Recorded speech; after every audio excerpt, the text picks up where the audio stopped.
Hello students, welcome in the online classes of MD School Kalayat. As you know, we are on third lesson of नागरिक शास्त्र of ninth class. आज हम ninth class का नागरिक शास्त्र का third lesson के लघुत्रात्मक प्रश्न पढ़ेंगे। आइए विस्तार से पढ़ें। हमारा फर्स्ट क्वेश्चन है, अप्रत्यक्ष लोकतंत्र पर एक संक्षिप्त टिप्पणी लिखिए। अप्रत्यक्ष लोकतंत्र में जनता प्रत्यक्ष रूप से राज कार्यों में भाग नहीं लेती। मतलब कहने का अर्थ है जो अप्रत्यक्ष लोकतंत्र के अंदर क्या है, जनता प्रत्यक्ष रूप से जो राज कार्य होते हैं उसमें भाग नहीं लेती, हिस्सा नहीं लेती। इसकी विशेषताएं निम्नलिखित हैं। अप्रत्यक्ष लोकतंत्र आधुनिक समय की उपज है, यानी क्या है, जो अप्रत्यक्ष लोकतंत्र है वो आधुनिक समय की उपज है, देन है। क्योंकि राज्यों का आधार विस्तृत एवं विशाल होने के कारण जनता कानून बनाने में प्रत्यक्ष रूप से भाग नहीं ले सकती।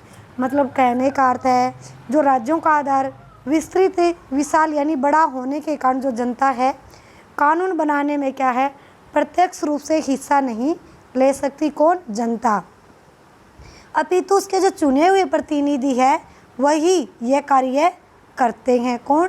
जो जनता द्वारा प्रत्यक्ष रूप से जो प्रतिनिधि चुने गए हैं वो ही क्या है, कानून बनाने में प्रत्यक्ष रूप से भाग लेते हैं। और हमारा सेकंड पॉइंट है, सरकार के निर्माण में जनता प्रत्यक्ष रूप से भाग नहीं लेती अपितु अप्रत्यक्ष रूप से भाग लेती है। अर्थात सरकार निर्माण का कार्य क्या है, चुने हुए प्रतिनिधि करते हैं। मतलब कहने का अर्थ है जो सरकार के निर्माण का जो कार्य है उसमें क्या है, जनता प्रत्यक्ष रूप से भाग नहीं लेती और जो चुने हुए प्रतिनिधि हैं वो ही सरकार के निर्माण के कार्य में भाग लेते हैं। और हमारा तीसरा पॉइंट है, अप्रत्यक्ष लोकतंत्र आज के युग की आवश्यकता है। मतलब जो आज का युग है, जो वर्तमान है, उसमें क्या है, अप्रत्यक्ष लोकतंत्र की क्या है, आवश्यकता है। हमारा नेक्स्ट क्वेश्चन है, प्रत्यक्ष तथा अप्रत्यक्ष लोकतंत्र में अंतर बताइए। प्रत्यक्ष तथा अप्रत्यक्ष लोकतंत्र में निम्नलिखित अंतर हैं।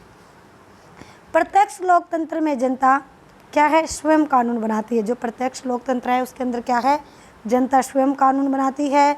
जबकि अप्रत्यक्ष लोकतंत्र में कानून निर्माण कार्य जनता के प्रतिनिधि करते हैं। मतलब कहने का अर्थ है जो अप्रत्यक्ष लोकतंत्र के अंदर जो जनता द्वारा जो प्रतिनिधि चुने गए हैं वो ही कानून निर्माण का कार्य करते हैं। हमारा नेक्स्ट पॉइंट है, प्रत्यक्ष लोकतंत्र में जनता स्वयं अपनी सरकार का निर्माण करती है। मतलब कहने का अर्थ है जो प्रत्यक्ष लोकतंत्र के अंदर क्या है, जो जनता स्वयं अपनी सरकार का निर्माण करती है। मतलब जो अपनी पसंद का जो प्रतिनिधि चुनते हैं। जबकि अप्रत्यक्ष लोकतंत्र में जनप्रतिनिधि क्या है, सरकार बनाते हैं। हमारा नेक्स्ट पॉइंट है, प्रत्यक्ष लोकतंत्र छोटे राज्यों में संभव है। जो प्रत्यक्ष रूप से जो लोकतंत्र है जो छोटे छोटे राज्य है वहाँ संभव है, जबकि बड़े राज्यों में अप्रत्यक्ष लोकतंत्र ही संभव है। और प्राचीन काल में क्या, पौराणिक समय में छोटे छोटे राज्य होने की वजह से प्रत्यक्ष लोकतंत्र प्रचलित था। मतलब कहने का अर्थ है प्राचीन समय में, प्राचीन काल में जो छोटे छोटे राज्य थे वहाँ प्रत्यक्ष लोकतंत्र प्रचलित था, प्रसिद्ध था। किंतु वर्तमान काल में राज्यों का जो आकार है विशाल होने के कारण प्रत्यक्ष लोकतंत्र क्या है, संभव नहीं है। हमारा नेक्स्ट क्वेश्चन है, स्वस्थ लोक मत का निर्माण करने के लिए जरूरी किन्हीं दो साधनों का वर्णन करो। सबसे पहला क्या है, स्वतंत्र प्रेस या समाचार पत्र। स्वतंत्र प्रेस यानी मीडिया। स्वस्थ लोकमत के निर्माण में समाचार पत्र जनता की आवाज़ सरकार तक और सरकार के आदेश जनता तक पहुंचाते हैं। मतलब क्या है, जो स्वतंत्र जो समाचार पत्र है, जो प्रेस स्वतंत्र है, मीडिया यानी वो क्या है, जो जनता की आवाज़ है वो सरकार तक और जो सरकार के जो आदेश है वो जनता तक पहुंचाते हैं। समाचार पत्रों के माध्यम से हमें जो सरकार की नीतियां, उसके कार्यों तथा विपक्षी दलों की उनके प्रति प्रतिक्रिया का पता चलता है। मतलब कहने का अर्थ है जो समाचार पत्र के द्वारा हमें जो सरकार की नीतियां हैं और जो सरकार नीतियों के अनुसार जो कार्य करती है और जो विपक्षी दल हैं उनकी क्या प्रतिक्रिया है सरकार के प्रति, इन सब का हमें क्या समाचार पत्रों और मीडिया के द्वारा पता चलता है। इसलिए स्वस्थ लोकमत जो स्वस्थ है लोकमत का निर्माण करने के लिए स्वतंत्र मतलब जो मीडिया है वो स्वतंत्र मीडिया का होना आवश्यक है, ज़रूरी है। हमारा नेक्स्ट हेडिंग है निष्पक्ष आकाशवाणी तथा दूरदर्शन। मतलब आकाशवाणी जो रेडियो है, टेलीविज़न है, उसके लिए क्या स्वस्थ लोकमत के निर्माण में जो आकाशवाणी दूरदर्शन क्या है महत्वपूर्ण भूमिका अदा करते हैं, महत्वपूर्ण भूमिका निभाते हैं। संचार व्यवस्था के ये दोनों साधन ऐसे देश में जहां जनता का एक बड़ा वर्ग जो निरक्षर है, अनपढ़ है, वो जनता को काफ़ी प्रभावित करते हैं। कौन से दो साधन? रेडियो और टेलीविज़न, आकाशवाणी, दूरदर्शन। इस प्रकार से हम कह सकते हैं कि जो निष्पक्ष आकाशवाणी और दूरदर्शन स्वस्थ लोकमत का निर्माण करने में क्या है महत्वपूर्ण सहायता करते हैं। हमारा नेक्स्ट क्वेश्चन है लोकतंत्र में जनप्रतिनिधियों को नियंत्रण में कैसे रखा जा सकता है, कोई दो उपाय बताओ। जो लोकतंत्र के अंदर जो जनप्रतिनिधि है उसको कैसे नियंत्रण में रखें। मतलब ठीक से कार्य न करने वाले प्रतिनिधियों को मतदान द्वारा हटाया जा सकता। मतलब कहने का अर्थ है जो अच्छे से कार्य नहीं करते प्रशासन के अंदर, उनको क्या है मतदान के द्वारा उन प्रतिनिधियों को हटाया जा सकता है। और समाचार पत्रों में ऐसे प्रतिनिधियों की गलत कार्यविधि की आलोचना करके उनकी कार्यविधि को सुधारा जा सकता है। कहने का अर्थ है समाचार पत्रों के द्वारा जो ऐसे प्रतिनिधि हैं जो गलत कार्यविधि मतलब जो गलत कार्य करते हैं उनकी आलोचना करके और मतलब जो उनके गलत कार्य करने की विधि है उस गलत कार्य से अवगत कराकर उनकी जो कार्य करने की विधि को सुधारा जा सकता है। हमारा नेक्स्ट क्वेश्चन है ऐसे दो समुदायों के नाम बताओ जो भारत जैसे संसदीय जनतंत्र में जनमत तैयार करने में सहायक होते हैं। मतलब जनता का तंत्र। ऐसे दो समुदाय निम्नलिखित हैं जो भारत जैसे संसदीय जनतंत्र में जनमत तैयार करने में सहायक होते हैं। सबसे पहला क्या है राजनीतिक दल जो पार्टियां हैं, वे देश के सामने उपस्थित आर्थिक, सामाजिक और राजनीतिक समस्याओं को स्पष्ट करते हैं। मतलब कहने का अर्थ है जो आर्थिक तौर पर, सामाजिक तौर पर, राजनीतिक तौर पर जो समस्याएं हैं उन समस्याओं को क्या है स्पष्ट करते हैं, उन समस्याओं के बारे में बताते हैं और क्या है उनके हल करने का भी उपाय बताते हैं। मतलब कैसे इन समस्याओं को ख़त्म किया जा सकता है, कैसे इन समस्याओं को सुलझाया जा सकता है। सेकंड है विधानमंडल।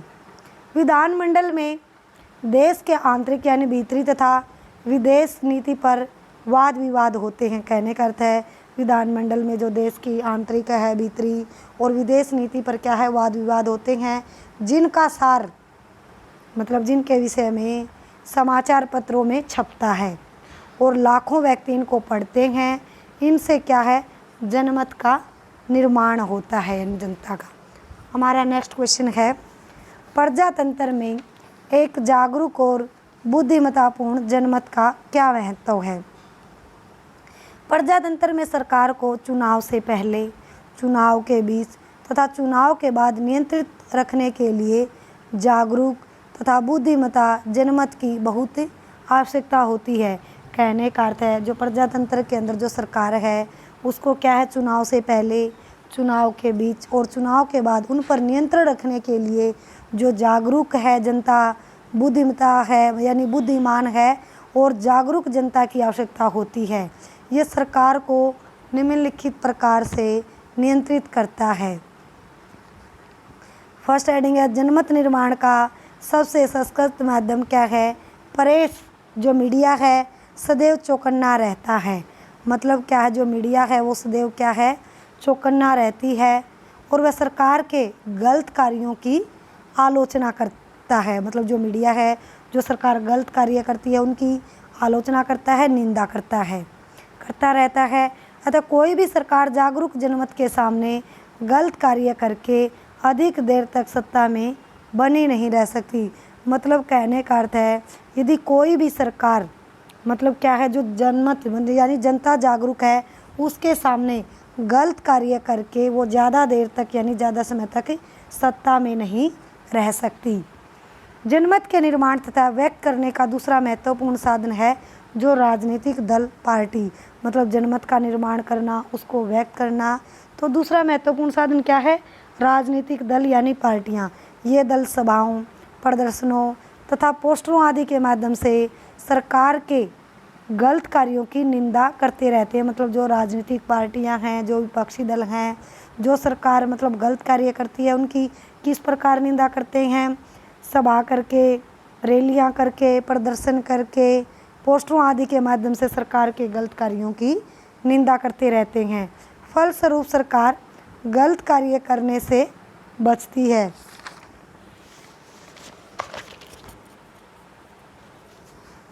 और समय समय पर होने वाले चुनाव के माध्यम से भी जनता सरकार की गलत नीतियों तथा गतिविधियों की आलोचना कर उसे ठीक मार्ग पर चलने को मजबूर करती है। कहने का अर्थ है जो समय समय पर होने वाले चुनाव हैं उसके माध्यम से भी जो जनता क्या है, जो सरकार जो गलत नीतियाँ या गतिविधियों की आलोचना करती है, मतलब जो सरकार अच्छे से कार्य नहीं करती, जनता की भलाई के लिए कार्य नहीं करती, तो क्या है जो समय समय पर चुनाव होते हैं उसको ठीक मार्ग पर चलने के लिए जनता मजबूर कर देती है। हमारा नेक्स्ट क्वेश्चन है, एक व्यक्ति एक वोट पर संक्षिप्त टिप्पणी लिखिए। मतलब एक व्यक्ति एक वोट वास्तव में जो राजनीतिक समानता के अधिकार का ही दूसरा नाम है। कहने का अर्थ है जो राजनीतिक समानता के अधिकार का ही दूसरा नाम है। इसका उद्देश्य है, हमारे संविधान के अंदर क्या है, स्पष्ट रूप से लिखा गया है, एक व्यक्ति को एक वोट डालने का अधिकार है। इसका उद्देश्य है लिंग, वंश, जाति, धर्म तथा वर्ग आदि का भेदभाव किए बिना हर नागरिक को समान महत्व देना। आधुनिक युग में यह सिद्धांत बिल्कुल सही है। कहने का अर्थ है मतलब चाहे वो मतलब किसी भी जाति का हो, धर्म हो या लिंग के आधार पर किसी के साथ कोई भेदभाव नहीं होगा। सभी नागरिकों को समान महत्व देना आधुनिक युग का सिद्धांत, यानी सबको बराबर का अधिकार देना, मतलब सबको वोट डालने का अधिकार देना, किसी के साथ क्या है कोई भेदभाव नहीं करना। क्योंकि आज राष्ट्र निर्माण में प्रत्येक कार्य का योगदान होता है। यदि राष्ट्र निर्माण के लिए प्रत्येक को साथ लेकर चलता है तो फिर व्यक्ति के बीच भेदभाव कैसा? मतलब कहने का अर्थ है यदि राष्ट्र निर्माण प्रत्येक को साथ लेकर चलता है तो फिर व्यक्ति के बीच में भेदभाव कैसा? और भेदभाव तो आपसी एकता व समरसता जाती रहेगी तथा राष्ट्र का कल्याण एवं विकास खतरे में पड़ जाएगा। यदि आपस में भेदभाव होता रहेगा तो आपस में जो एकता है ये खत्म हो जाएगी और जो राष्ट्र का कल्याण एवं विकास क्या है खतरे में पड़ जाएगा। हमारा नेक्स्ट क्वेश्चन है, गुप्त मतदान प्रणाली के कोई दो लाभ बताओ। जैसे कि ये गुप्त मतदान होता है।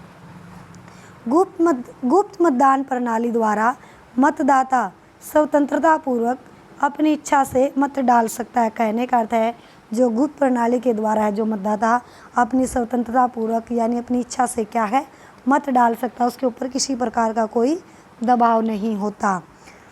गुप्त मतदान के कारण मतदान की किसी भय या किसी दबाव से मुक्त हो जाता है। मतलब गुप्त मतदान के द्वारा जो मतदाता है वोट डालने वाला है न तो उसके अंदर किसी भय या किसी दबाव से, न तो उसके ऊपर किसी कारण का भय होता न दबाव होता, इन सब से क्या वो मुक्त हो जाता है। सब किसके द्वारा होता है? गुप्त मतदान प्रणाली के द्वारा।